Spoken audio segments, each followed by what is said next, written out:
adult audience will. So children, the reason why you're animating simple so that children can understand it. And basically, so you're animating so that they can get the information based off the images alone, and they get it. You know, so it should be done simple. I know that when you show your work to some of your friends, they'll probably be, man, that's so simple. Your guy walks in, he picks up a pot, and the pot turns into like this big flower and turns into a tree, and then it falls out of his hand. It's stupid, you know. But for a kid, though, that's amazing. You know, a little kid be like, wow, that's cool. Let's see it again. You know, and that's the whole thing about animation is that you have one designated audience that will never go away. They'll always be there. Okay, can I have your attention? Give your attention, please. Decide on the timing for the scene.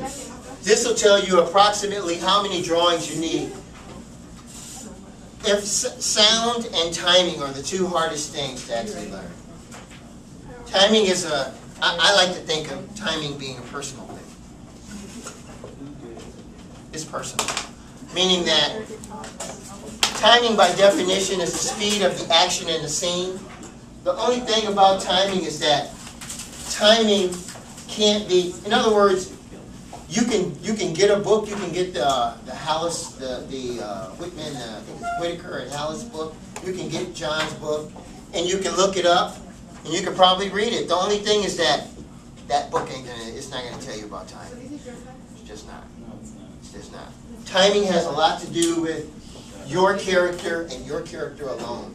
You are the only one that knows how slow or how fast your character moves when they're walking across, when they're walking from one point to the other. You're the only one that knows how much emphasis should be placed when your character is lifting something really heavy. You know that because you can get inside your character. So the timing that you place on it will work the way you want it to work because you know your character. I mean, it's true enough because I've seen Kevin do that. Some people will try to argue the point whether or not the timing is off or it's on, but basically you should just disregard that because the timing is something that only you know. You know it when you start designing your character and we start shooting it and we're running the tests. You'll know whether or not it's running too fast or running too slow. You'll know. You'll be able to tell a lot faster than I can. Okay, so there's two methods of animation. One is called straight ahead. Straight ahead means that you're just drawing individual drawings, the individual poses, and you have no references. I've seen people do that. I think I told some of you guys a story about the classmate that I had that actually did it. He did it right on sales. Out of frustration, I had to borrow some of the sales. Because it's a mind blower. I mean, it's more than kind of like an annoying thing. It'll just freak you out. You'll be like, so you're not sketching? No. How many drawings do you have? Like 600. No. Oh. Yeah. We're gonna have to throw some of these away.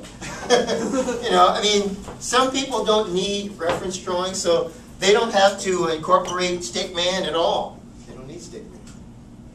They know what they for some reason their mind gives them the ability to actually like just draw it straight with no preliminary drawings at all. They just do it straight, which is always interesting to see. You know, it's like, wow, that's coming right out of your brain, huh? Okay. It's amazing.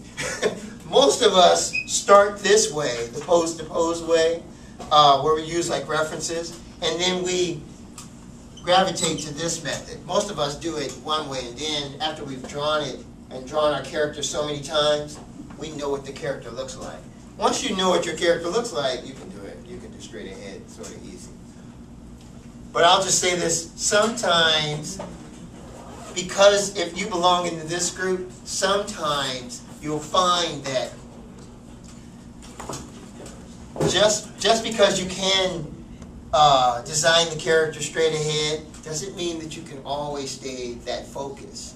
Sometimes you'll lose your train of thought, you lose your focus, and you'll have to go back to this. that becomes sort of frustrating because you're like, man, how come I can't draw? You'll forget where the character's nose is and stuff.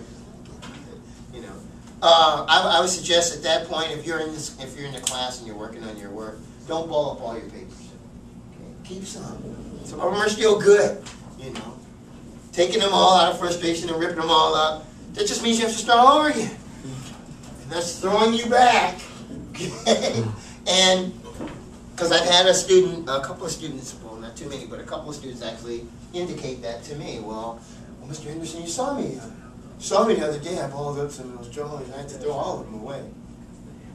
So, I mean, I know it's week 8, but don't worry, I'll get back. You should have kept some of them.